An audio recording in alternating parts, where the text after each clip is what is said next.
Olivier Bianchi, bonjour. Bonjour. Merci et bienvenue sur RCF. Merci d'être avec nous dans le cadre de nos émissions radio-vidéo réalisées autour des élections municipales de 2014. Une interview à suivre sur les ondes de RCF et à regarder en vidéo et donc en podcast sur la chaîne RCF 63 TV YouTube. Olivier Bianchi, vous avez 43 ans. Voilà 12 ans maintenant que vous êtes aux affaires culturelles, notamment de la ville de Clermont-Ferrand, puisque vous en êtes l'adjoint. En mars 2014, les élections municipales auront lieu pour désigner à Clermont-Ferrand, en tout cas le 41e maire de la ville de Clermont. Lors des primaires socialistes, vous avez été largement élu. Malgré tout, au sein même du PS, il y a eu certaines tensions, certaines frictions, notamment à travers les propos d'Alain Martinet, actuel premier adjoint au maire de Clermont, qui a dit, je cite, « Les écuries étaient bien en place, faisant semblant de croire à la démocratie au PS ». Ça vous fait quoi d'entendre ça au lendemain de votre élection, d'ailleurs quelques heures après votre élection ? J'ai mis ça sur le compte de la déception, en fait, plus que de l'analyse politique. C'est toujours difficile quand il y a une compétition, évidemment, de se découvrir perdant. En réalité, ce n'est pas des histoires d'écurie, c'est simplement que les militants socialistes ont souhaité indiquer, je crois, qu'un des enjeux pour eux était le renouvellement générationnel. Et c'est ça qui a été traduit dans les urnes. Et au niveau du renouvellement générationnel, 43 ans, ce qui vous concerne, donc les années 70 au niveau de votre naissance, est-ce qu'autour de vous, il y aura véritablement un renouvellement ? Est-ce que votre équipe est jeune ? Parce que vous avez maintenant rendu public la liste que vous allez conduire. Il y a aussi des anciens. Bien sûr, mais parce qu'il faut être dans la vie très équilibré. Je l'ai dit, il y aura des nouveaux talents, mais aussi de l'expérience. Et la moyenne d'âge de la liste a été largement renouvelée, rajeunie. Je souhaitais montrer que le renouvellement ne s'arrêtait pas à ma personne, mais à l'ensemble de l'équipe.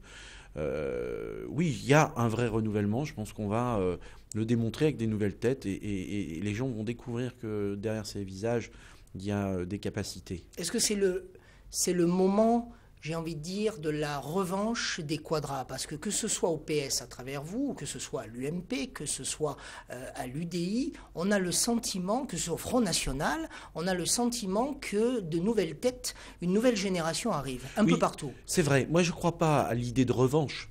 Ça voudrait dire qu'on a perdu quelque chose à un moment donné. Je pense par contre, effectivement, qu'il est en train de se passer quelque chose d'extrêmement important, c'est-à-dire l'arrivée des quadras dans l'exercice du pouvoir. Mais vous le savez, c'est la même question sur le monde économique. Il y a de plus en plus de responsables dans les entreprises, dans les PME, qui sont des quadras. Et c'est normal, c'est leur génération, c'est notre génération, c'est le moment pour nous maintenant d'arriver aux affaires et de prendre en charge la cité. Expliquez-nous, Olivier Bianchi, votre mode de fonctionnement au PS, parce que vous avez inventé, c'est vous qui les avez inventés, pas vous, Olivier Bianchi, mais le PS, ce qu'on appelle les primaires. Chacun y va de sa volonté d'exercer à un moment donné sa candidature ou de proposer sa candidature pour exercer un mandat. Et puis à un moment donné, il y en a un qui siffle la fin de la partie et tout le monde se met au garde à vous devant un chef. Vous êtes aujourd'hui le chef du Parti socialiste ? Ah non, je suis le premier des socialistes à Clermont-Ferrand. Ce qui est vrai, c'est que nous avons inventé, vous savez, ça remonte à quelques années, je crois que c'est Lionel Jospin qui avait décidé alors Premier ministre. Alors Premier ministre, que dorénavant, les désignations au sein du parti ne se feraient pas entre notables autour d'une table, justement, mais c'était les militants qui voteraient. Alors ça a des qualités et des défauts. Les défauts, c'est le prise de risque d'un conflit un peu médiatisé, d'une compétition qui peut être quelquefois dérapée. Mais en réalité, quand on regarde, et ça c'est la culture du Parti socialiste, nous nous exprimons, nous avons des débats. Quand il y en a un qui a gagné, les autres se rangent derrière lui. C'est assez... Vous avez le Parti socialiste derrière vous ? Aujourd'hui, je considère que les socialistes ont fait l'unité derrière moi. La liste que j'ai proposée aux militants a été adoptée à 85% des voix. C'est la démonstration qu'il y a, je crois, aucune cicatrice dans cette affaire. Et que faites-vous des autres qui ont proposé leur candidature ? Alors, 3 d'entre eux sont sur la liste. Simon Pourret, Pascal Guittard et Christian Portefeuille. Ces 3 candidats, j'ai souhaité qu'ils s'associent à l'aventure collective. Alain Martinet n'avait pas candidaté. Et Alain Bardot, à mon avis, avait... candidaté, mais avec le souci de montrer qu'il était encore là. Mais je pense que c'est une histoire qui se termine, une génération, vous l'avez dit, qui passe. Et donc, voilà. Dans votre communiqué du 6 octobre 2013, vous écriviez, Olivier Bianchi, « Si je suis élu, je m'engage à rendre Clermont attractif. » Sauf que tout le monde le dit, ça. Bien sûr. Alors, vous, c'est quoi l'originalité de l'attractivité selon Olivier Bianchi? Moi, j'ai 3 grandes idées sur cette question. La première, c'est que Clermont-Ferrand doit inventer un nouveau modèle de développement, basé sur nos points forts et sur notre identité. Donc ça veut dire qu'aujourd'hui, vous n'avez pas, vous, héritier d'un système politique, vous n'avez pas réussi ce pari. Nous avons commencé à le faire. Clermont-Ferrand a beaucoup changé, le bilan est plutôt positif, mais nous pensons qu'une nouvelle étape est à construire. Cette étape, elle est basée sur le développement harmonieux, sur le développement et le maintien de l'art de vivre. Que demain, cette question peut être une question d'attractivité. Les gens se disant, je peux avoir une vraie métropole, avec toutes ses richesses, tous ses services, toute sa qualité, et en même temps le maintien de la ville facile, de la ville du quart d'heure. Et donc... Ça veut dire, le quart d'heure, ça veut dire on est à un quart d'heure de tout à peu près. C'est une formule, mais voilà, on est à un quart d'heure de tout. Et ça, je pense que, sans compter évidemment l'environnement magnifique. Donc nous avons là à inventer quelque chose. Nous avons à nous permettre de nous reconnecter au monde. Je pense que l'enjeu du rail et l'enjeu de l'aérien sont importants pour nous rendre attractifs. Et donc que ça va créer des richesses. Ça va nous rendre à la mode. Vous en pensez quoi, vous, de l'absence de TGV? Puis je crois qu'il faut dire les choses aussi aujourd'hui aux personnes qui nous écoutent, qui nous regardent. On n'aura pas le TGV à Clermont-Ferrand. En tout cas, on nous l'annonce pour 2030. Donc la question pour nous n'est pas posée. La question qui est posée, c'est est-ce qu'on peut être à moins de 3 heures de Paris avec du matériel roulant de qualité et des conditions d'arrivée à Paris ou à Clermont quand on vient de Paris, sans retard, sans histoire, sans problème. C'est ça l'enjeu. Nous devons nous battre tous ensemble, l'ensemble des collectivités locales, pour réussir ce pari-là. Toujours au chapitre de l'attractivité, c'est quoi votre rêve, les grands chantiers d'Olivier Bianchi pour les 10 ans qui viennent, si vous êtes élu maire? Pour moi, il y a évidemment à remplir le contrat sur un certain nombre de grands dossiers qui sont en souffrance ou en attente depuis longtemps. Je l'ai dit, la scène nationale, la grande bibliothèque, le grand stade.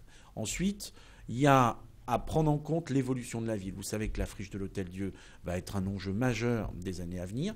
Peut-être demain, les pistes seront de la même nature. Mais sauf si j'ai mal compris les choses, l'Hôtel-Dieu ne vous appartient plus. Vous n'avez plus rien à dire en tant qu'élu puisqu'il a été acheté par un consortium de 3 propriétaires privés. Mais nous verrons. Nous mettrons tout le monde autour de la table. Mais c'est déjà acheté. C'est passé devant le notaire. Mais nous attendons de voir si la réalisation du projet des 3 promoteurs privés va se mettre en œuvre. Mais pour ce faire, nous pouvons quand même avoir un dialogue et nous devons renouer le dialogue. Vous regrettez ce qui s'est passé ou l'absence de réussite de ce dossier? Serge Godard et Dominique Adneau, qui est l'adjoint à l'urbanisme, un de vos collègues, n'ont pas forcément brillé dans ce dossier? J'ai dit à l'époque ce que j'en pensais, et notamment que j'étais favorable, moi, à la préemption et la maîtrise par le domaine public, enfin, par le pouvoir public, la puissance publique, de cette emprise. Bon, maintenant les choses sont faites. Moi, je suis... pragmatique, je regarde ce que je peux faire pour le bien des Clermontois à partir de cette situation. La scène nationale, vous avez parlé aussi des stades, sauf erreur de ma part, il y a déjà 2 grands stades à Clermont-Ferrand, le stade Montpied, le stade Marcel Michelin. Pourquoi un 3e stade? Non, ce n'est pas un 3e stade, vous avez raison de le rappeler, c'est l'agrandissement du Montpied pour pouvoir remplir un certain nombre de missions qui peuvent y compris intéresser les rugbyman, qui pourraient ainsi avoir... et nous pourrions, et vous parlez d'attractivité, ainsi postuler à des matchs internationaux de rugby, de foot, et donc devenir une vraie métropole. Le tramway à la gare de Clermont, c'est possible un jour, Olivier Bianchi, sous votre mandat? Je ne m'engagerai pas sur cette question aussi... disons précisément. Ce que je veux dire, c'est que la ligne 2 du tram, en tout cas, l'enjeu, c'est le cadencement et c'est le site propre. Donc, nous allons réfléchir. Il n'y a pas que la gare, il y a la question aussi de l'élargissement à l'ensemble de l'agglomération. Je pense aujourd'hui qu'il faut relier, connecter ce territoire intercommunal, et donc c'est l'enjeu de demain. Vous avez des projets et vous dites aussi dans ce même communiqué du 6 octobre 2013 faire de la maîtrise fiscale le cœur de votre programme. Donc ça veut dire que vous voudriez passer par une baisse des impôts locaux qui concernent directement les habitants de la ville de Clermont-Ferrand? Alors très concrètement, je ne sais pas si je suis pour la baisse des impôts, parce que ce que je dis simplement, c'est nous savons que nous allons perdre des financements de l'État. Les dotations de l'État vont baisser, les collectivités vont être fortement impactées, Clermont-Ferrand le sera comme les autres. À partir de là, si nous voulons maîtriser la fiscalité, c'est-à-dire ne pas imposer plus les Clermontois, il faut se dire qu'est-ce que nous pouvons faire comme économie. Comment nous pouvons rationaliser nos services? Il y a un enjeu majeur, la mutualisation avec l'agglomération. Est-ce qu'il est normal On va revenir sur l'agglomération. 2 services de paye, un à la ville, un à l'agglo, 2 services informatiques? Je ne le crois pas. Mais vous reconnaissez quand même, Olivier Bianchi, même si vous êtes socialiste, qu'aujourd'hui, au niveau national, les impôts étouffent l'économie et l'attractivité à laquelle vous faisiez allusion il y a un instant. Jusqu'où allez-vous soutenir, vous, candidat socialiste, la politique gouvernementale? Moi, je suis pleinement en soutien de la politique gouvernementale et sans état d'âme. Et je voudrais dire d'ailleurs que sur la question fiscale, j'en appelle à une analyse un peu plus fine. Un certain nombre d'impôts qui aujourd'hui impactent les Clermontois n'ont pas été décidés par ce gouvernement. Il faut avoir l'honnêteté de le reconnaître. Ils dateraient du certains ont été mis en œuvre. Rappelez-vous l'affaire de l'écotaxe. Tout le monde a bien compris, je pense aujourd'hui, que l'écotaxe, c'est pas le gouvernement du président, de Jean-Marc Ayrault et de Hollande qui l'ont mis en place. Vous parlez à l'instant de Clermont Communauté, en tout cas de l'intercommunalité. Vous ne vous êtes pas caché que si vous êtes élu maire de Clermont, vous viseriez aussi la présidence de Clermont Communauté. Le cumul des mandats, pour vous, ça s'arrête où ? Pour moi, ce n'est pas un cumul de mandats. J'ai dit que je ne me présenterai à aucune élection pendant tout le temps où je serai maire de Clermont-Ferrand. Ni au régional, ni au cantonal, ni aux législatives, ni au sénatorial. Ça, c'est du cumul des mandats. Aujourd'hui, le président de l'agglo n'est pas élu par les habitants. Les conseillers communautaires sont encore des conseillers municipaux qui sont désignés. Il me semble que dans ce moment où les enjeux de développement de la ville passent beaucoup par l'intercommunalité, il m'apparaît que le maire de Clermont doit aussi piloter Clermont Communauté. Est-ce que c'est ad vitam aeternam? Pas certain. Lorsque en 2020 le suffrage universel sera installé pour l'intercommunalité, la question peut se reposer, mais pour l'instant c'est le moment encore du cumul des fonctions. Olivier Bianchi, vous avez l'image d'un homme modéré, notamment vis-à-vis de vos adversaires politiques, un homme respectueux, ce qui n'est pas toujours le cas dans votre propre camp. Vous n'avez pas forcément pris la parole lorsqu'il y a quelques années, l'exécutif a fait sortir, ou plus exactement les dirigeants de Clermont Communauté, Serge Godard en tête, ont fait sortir officiellement de l'exécutif les représentants des agglomérations, des communes, opposés politiquement. Est-ce que vous vous engagez à donner une représentativité à l'opposition si vous êtes, vous, demain, président de Clermont Communauté? Alors, c'est une question très précise. Moi, sur cette question, ma position est la suivante. C'était certainement une erreur de le faire à ce moment-là. C'est peut-être une situation différente, puisque vous le savez, avec les nouvelles modes de scrutin, la politisation de l'agglomération va arriver. En tout cas, ce que je proposerai à l'ensemble des maires, c'est la création d'une conférence des maires de l'agglomération, associée à un exécutif, et qui pourrait ainsi donner la place à tous les territoires et à toutes les sensibilités. Donc également à l'opposition. Et donc à l'opposition. On dit de vous que vous seriez un Godard bis, un Serge Godard bis? Je ne sais pas ce que ça veut dire. Je sais toutes les grandes qualités de Serge Godard, notamment justement ses relations, la qualité de son relationnel. Si c'est ça, je veux bien me mettre sous son patronage.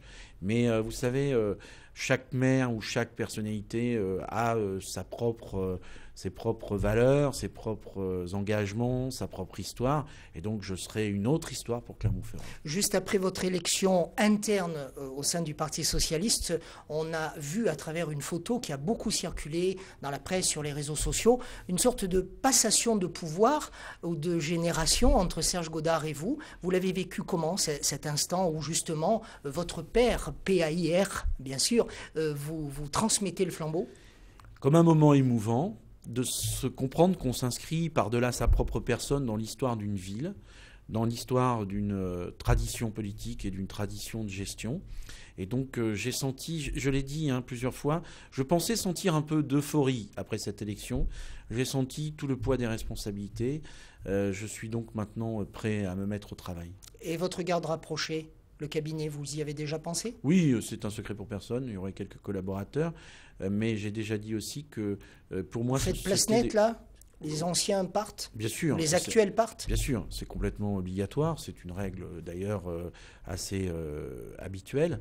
Mais je souhaite que mes collaborateurs qui, par leur comportement, engageront aussi ma propre personne, soient exemplaires. Moi, je veux un maire exemplaire, un cabinet exemplaire, une municipalité exemplaire. Vous aurez besoin aussi peut-être pour réussir à vous maintenir au deuxième tour des voix de l'extrême gauche. Est-ce que ce n'est pas un handicap vis-à-vis des gens plus modérés qui pourraient avoir envie de voter pour vous?